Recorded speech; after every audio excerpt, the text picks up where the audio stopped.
बोल सियावर रामचंद्र भगवान की जय। उमापति महादेव की जय।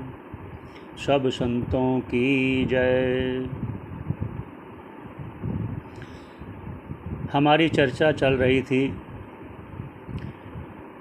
जो 7 अवस्था है जीव की, चिदाभास की, और पहली 3 जो बंद की है और आगे जो 4 है कही गई वो ज्ञान की है। ये चर्चा श्रवण करते हुए एक स्वामी रामानंद जी हैं, काशी से हैं, उनसे भेंट हुई तो उन्होंने ये श्रवण करते हुए जो 5 अवस्था है ये श्रवण करते हुए पूछा था कि समाधि के बारे में कुछ चर्चा करें। तो आज समाधि के बारे में चर्चा करते हैं। चर्चा शुरू करने से पहले समाधि में आने वाले विघ्न क्या हैं और समाधि के प्रकार और समाधि को सिद्ध करने के लिए उपाय, इसकी चर्चा करेंगे। तो एक जो भी क्रियाएं होती हैं वो देह से ही शुरुआत होती है। चाहे आप अग्निहोत्र, यज्ञ, जप, ध्यान आदि जो भी करें, वो शरीर की सहायता के बिना, अंतःकरण मन बुद्धि की सहायता के बिना आप नहीं कर सकते। और रामायण में भी आया है, साधन धाम मोक्ष का द्वारा, पाए न जहि पर लोक सवारा। इस देह को साधन का धाम कहा गया है। धाम अर्थात धाम जो रहने का स्थान है, मान लीजिए, तो उस रहने के स्थान में शयन कक्ष भी है, रसोई घर भी है, भंडार घर भी है जहाँ हम रखते हैं, स्टोर जिसको बोलते हैं, और मिलने का स्थान भी है जहाँ लोगों के मिलने का एक कमरा बनाया होता है, और बच्चों के लिए पढ़ने का भी कमरा बनाया होता है। ये धाम में सभी सुविधाएं मिलती हैं, खाने, सोने, पीने, पहनने, मिलने, आने जाने के लिए सभी सुविधाएं उस धाम में मिलती हैं। ऐसे ही इसलिए इस देह को धाम कहा गया है।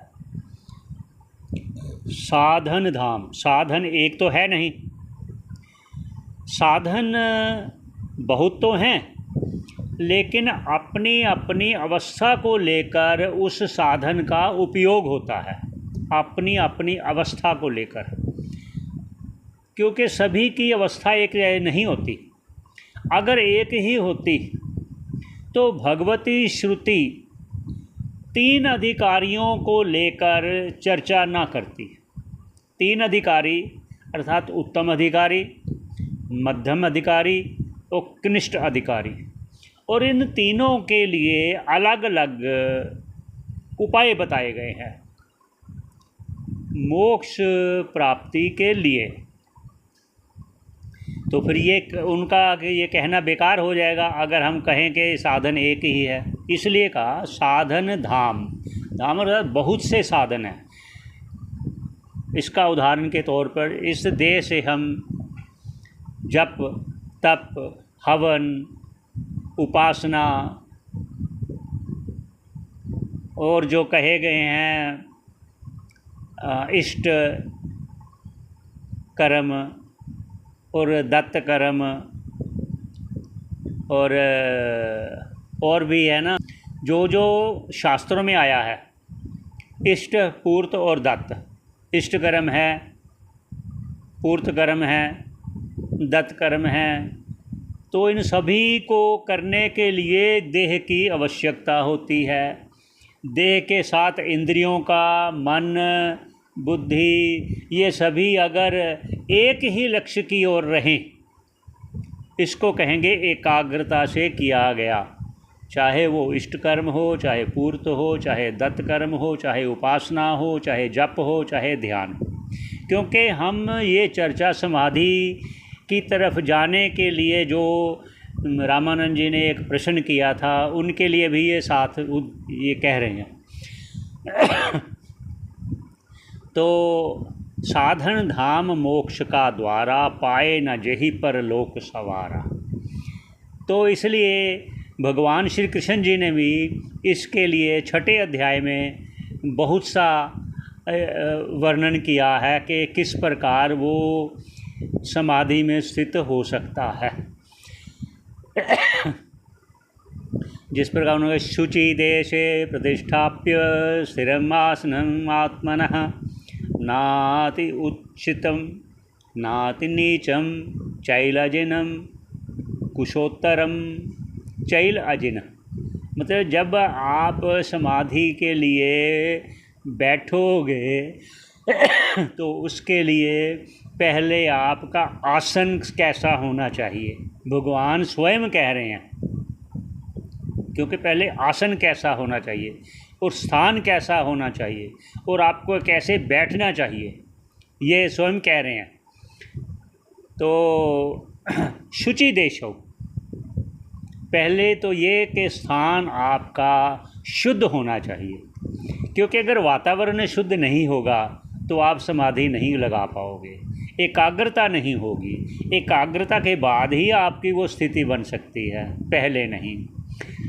स्थिरम, आगे क्या कहा, स्थिरम आसनम, आसन आपका स्थिर अर्थात कि आप स्थिर अवस्था में बैठिए, ये नहीं कि आप ऐसे ऐसे आप झूलते रहें, नहीं, स्थिर अपने आप को। और फिर जो स्थान हो समतल हो, ना ऊंचा हो ना नीचा हो। और उन्होंने ये कहा कि जो आसन होगा आपका वो चैल अर्थात जो कोमल वस्त्र होना चाहिए जिस पर आप बैठें। लेकिन और उस वस्त्र के नीचे क्या होना चाहिए वो स्वयं भगवान कह रहे हैं, मैं अपनी तरफ से नहीं बोल रहा। वो कहे चैल अजिन कुशोत्तरम, कुशा का आसन भी होना चाहिए। वो क्या कह रहे हैं, पहले कुशा का आसन, उसके ऊपर चर्मासन, उसके ऊपर वो कोमल वस्त्र का आसन, ये स्वयं भगवान कह रहे हैं। उसके बाद क्या बोला है, समम काय शिरोग्रीवम धार्यन अचलम स्थिरम। मतलब ऐसा बिल्कुल ये स्वयं भगवान बता तो रहे हैं, लेकिन आपको ध्यान देना पड़ेगा। काय शरीर, शिरो सिर, ग्रीवा गर्दन, धार्यन अचलम, ये बिल्कुल कह रहे हैं ना कि चंचलता नहीं होनी चाहिए, स्थिरता होनी चाहिए। आगे क्या कहा, नासिकाग्रम, नासिकाग्रम, नासिका अग्रभाग, ये नहीं, अग्रभाग ये एक एक चीज़ पर आपको ध्यान देना पड़ेगा। तो फिर इधर उधर भी नहीं देखना, इसका अर्थ ये है। तो आगे क्या बोलते हैं, प्रशांतात्मा, चित्त इतना शांत हो, कोई भी उथल पुथल ना हो, कोई भी विक्षेप ना हो। अब विक्षेप की बात आई तो ये भी कहते चलेंगे समाधि के विघ्न भी कहे गए हैं कि समाधि में विघ्न कौन कौन से आते हैं। ये शास्त्रकार हमें इसलिए बता रहे हैं कि उन्होंने अनुभव किया, अपना अनुभव हमें इसलिए बता रहे हैं कि आप सुगमता से सुखपूर्वक उस स्थिति को प्राप्त कर सकें। हमें जो जो प्रतिबंध, जो जो विघ्न हमने अनुभव किए, उन्होंने वो शास्त्रों में कथन किया, इसलिए आपको ये बता रहे हैं शास्त्रकार। इसलिए हमें उनका कोई भी ये जो वैदिक कार्य है करने से पहले उनका धन्यवाद करते हैं, धन्यवाद करना चाहिए, इसलिए मंगलाचरण करते हैं। आगे चलते हैं। तो ये जो उन्होंने कह दिया कि भाई आप समाधि अवस्था में कैसे जा सकते हैं, और इनका उदाहरण पंचदशीकार ने भी दिया है। एक पंचदशीकार कहते हैं अपने एक प्रकरण में, प्रथम प्रकरण उनका है तत्व विवेक। उनमें कह रहे यथा दीपो निवासस्थ इत्यादि, ये उन्होंने, उनका है ये श्लोक है। मैं श्लोक पढ़ देता हूँ। यथा दीपो निवातस्त इत्यादि भीरनेकधा भगवान इमम् एव अर्थम अर्जुनाय नैरूपयत। मतलब ये उनको वर्णन कर रहे हैं भगवान अर्जुन के प्रति, अर्जुन के लिए, अर्जुनाय, अर्जुन के लिए। भगवान कृष्ण जी उनको कह रहे हैं, क्या कह रहे हैं? यथा दीपो निवात वात के जो मतलब हिलजा जुलदा ना हो, हवा ना हो, जैसे दीपक स्थिर रहता है बिना हवा के, बिना जहाँ वायु नहीं होती है वहाँ दीपक स्थिर रहता है, उसका संकेत देते हुए भगवान कह रहे हैं। यही उन्होंने उदाहरण यहाँ दिया। तो आगे क्या लिखते हैं, पंचदशीकार क्या लिखते हैं, उसको आगे शुरू करते हैं। कहते अनादौ इह संसारे संचिताः कर्मकोटयः अनेन विलयं यान्ति शुद्धो धर्मो विवर्धते। क्या बोल रहे हैं? अनादौ इह संसारे, ये संसार अनादिकाल से चल रहा है, अनादिकाल से चल रहा है। इसका ये कोई हम नहीं कह सकते यहाँ शुरू हुआ, अब शुरू हुआ, इस समय शुरू हुआ, अनादिकाल से संसार।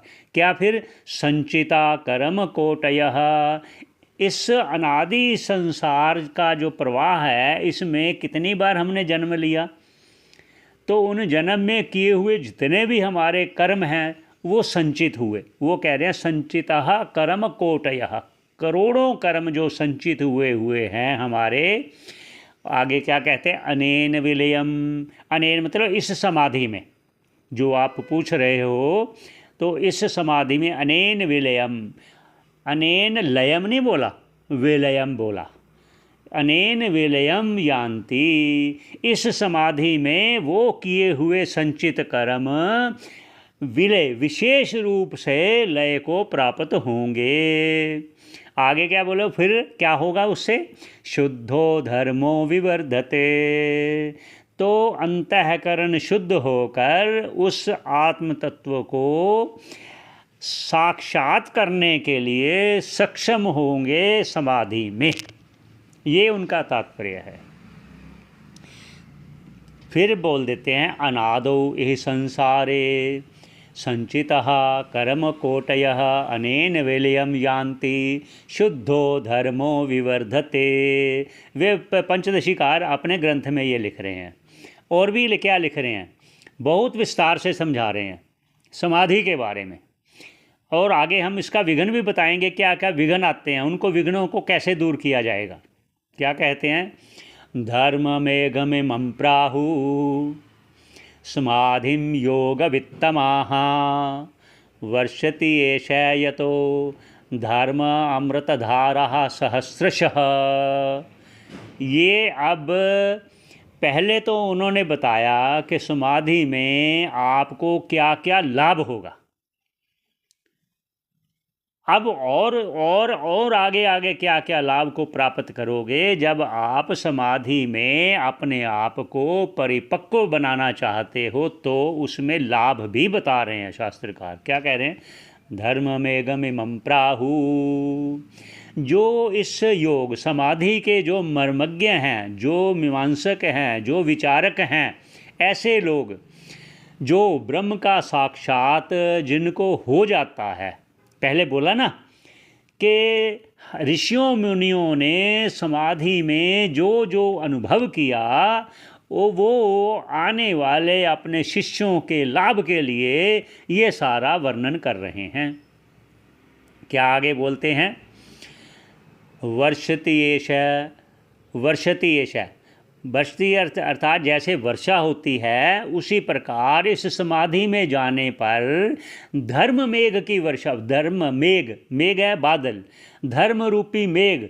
तो क्या यहाँ मेघ वर्षा करेंगे, वहाँ धर्म क्या करेगा? आपके अंतःकरण को शुद्ध करेगा। अय धर्म अमृत धारा, अमृत धारा कहा, वो भी 1 नहीं 2 नहीं 4 नहीं 10 नहीं, सहस्रशः। जब वर्षा होती है तो आप वर्षा की वो गिर रही बूंदों को, एक नहीं जो कितनी जगह पर गिर रही हैं आप गिन नहीं पा रहे, आप गिन नहीं सकते। वही ये कह रहे हैं सहस्रशः का अर्थात आप गिन नहीं पाओगे। क्यों? क्योंकि पहले बोल गए हैं कर्म कोटिशः, आपके करोड़ों संचित कर्म पड़े हैं, करोड़ों गिनोगे तो भी आप गिन नहीं पाओगे कि आपने कितने कर्म किए हैं। अच्छा, यहाँ वो भी कहते चलते हैं जो यहाँ संचितः कर्म कोटयः कहा है ना, इसमें आप ये अपने आप समझ लेना, जहाँ भी कर्म की बात आएगी वहाँ पाप और पुण्य दोनों होंगे। ये नहीं है कि पुण्य का नाश नहीं होगा पाप का नाश होगा, नहीं, पुण्य और पाप जब तक ये दोनों ही लय को प्राप्त नहीं होंगे, लेकिन यहाँ विलय कहा है। लय का भी कहते चलते हैं। लय का क्या होता है? जब हम गाढ़ निद्रा में जाते हैं, जिसको सुषुप्ति बोलते हैं, उस सुषुप्ति में हमारी इंद्रियां और हमारा मन एक लय को प्राप्त हो जाता है, क्योंकि वहाँ ना हम देखते हैं, ना सुनते हैं, ना कोई क्रिया होती है। क्रिया किससे होगी? मन और इंद्रियों से, और इंद्रियां और मन स्वप्न में होते हैं। लेकिन स्वप्न में इंद्रियां होती तो नहीं हैं, लेकिन मन ही उसको अपने आप ही बन जाता है। वहाँ विषय भी आप बनता है और विषय भी आप बनता है, ये स्वप्न में। लेकिन ये दोनों जो विषय और विषयी दोनों हैं, जो मन और इंद्रियां और ये सारा मन अंतःकरण सहित अज्ञान में लय को प्राप्त होता है।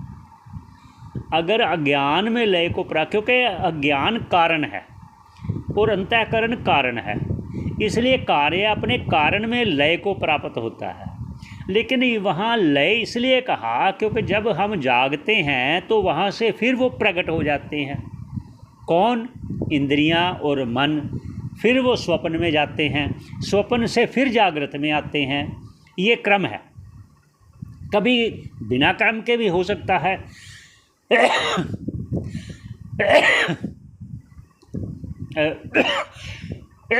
कुछ तबीयत ऐसी है।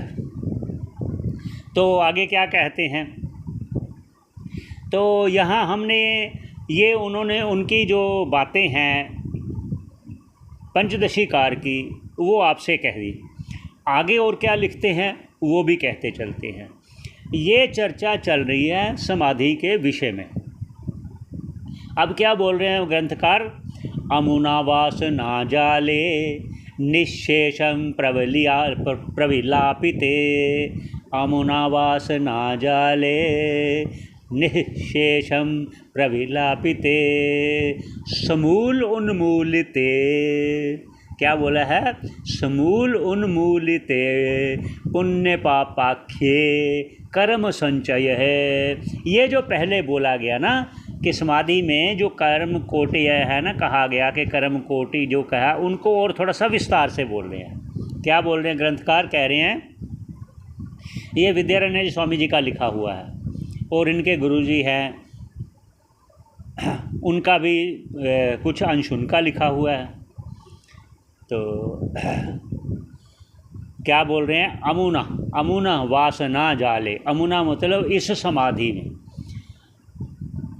वासना जाले, जो वासना, जो संस्कारों का जाल है, संस्कार जितने भी कर्म किए हुए हैं उनका संस्कार, अमुना इस समाधि में, इस समाधि में किए हुए प्रयत्न से, उस प्रयत्नों के प्रताप से, क्या बोले? निश्शेषम, पूर्णता से, मतलब पूरे के पूरे। क्योंकि जब तक कुछ भी कर्मों का अंश रहेगा संचित में, तो अगला जन्म अवश्य होगा। पूर्ण रूप से संचित कर्म नाश करने में समर्थ है ज्ञान, इसलिए ये सहयोगी होगा आपको समाधि। तो आगे क्या बोलते हैं? समूल उन्मूलिते। उन्मूलन मतलब बिल्कुल जड़ से उखाड़ देंगे। तो जड़ क्या है? जड़ है अज्ञान। आगे क्या कहते हैं? तो कौन कौन सी चीज़ों को उखाड़ेंगे? पुण्य पाप आख्ये, मतलब पाप रूपी और पुण्य रूपी कर्म। आगे कर्म संचय, जो कर्म संचित हैं वो दोनों प्रकार के उनको उखाड़ फेंकेगा। कौन? समाधि में आप जब उस स्थिति को प्राप्त करोगे तब। तो ये जो पहले कहा गया था 7 अवस्था जीव की, वो जो तृप्ति है, तृप्ति में आप अनुभव करोगे। तो तृप्ति में जब अनुभव करोगे तो ग्रंथकार ही कहते हैं, आप अपना अनुभव बताकर कहते हैं, तो अपने आप अनायास ही होता है। कृतम कृत्यम प्राप्तम प्रापणीयम इति में निश्चय, ये मेरा निश्चय है। तो आगे भी हो गए, एक अन्यत्र कहा है ऐसी ग्रंथ में, कहीं और दूसरे प्रसंग में प्रकरण में कहा है कि नित्य अनुभव रूपस्य को मेवा अनुभव पृथक। ये अपना अनुभव बता रहे हैं। तो आगे चलते हैं, क्या कहते हैं वो तो चर्चा जो है अब विघ्नों की करते हैं। समाधि में जो आने वाले विघ्न हैं उनकी करते हैं। शास्त्रों में आया है 4 प्रकार के विघ्न आते हैं, जो लय, विक्षेप, कषाय और रसास्वादन, ये 4 विक्षेप कहे गए हैं समाधि के। जब तक आप इन विघ्न, विक्षेप भी एक विघ्न है, लय भी एक विघ्न है, कषाय भी एक विघ्न है, रसास्वाद भी एक विघ्न है। तो इस समाधि में इन विघ्नों को पहले बता दें है क्या, लय है क्या, कषाय है क्या, तो रसास्वाद है क्या। ये समाधि के विघ्न कहे गए हैं। आप जब तक समाधि में सहयोगी और विघ्नों को, प्रतिबंधों को जब तक नहीं समझ पाओगे तब तक आप उस स्थिति में नहीं पहुंच पाओगे। तो इसलिए अब विघ्नों की चर्चा हम कल करेंगे, तो यहीं पर रखते हैं। बोल सियावर रामचंद्र भगवान की जय, उमापति महादेव की जय। हम सभी श्रोताओं के मंगल की कामना करते हैं। किसी के मन में कोई प्रश्न आता है या हम में कोई ऐसी त्रुटि आपको लगती है तो आपको निसंकोच बताना चाहिए, निसंकोच बताना चाहिए। बहुत बहुत धन्यवाद। हरि ओम।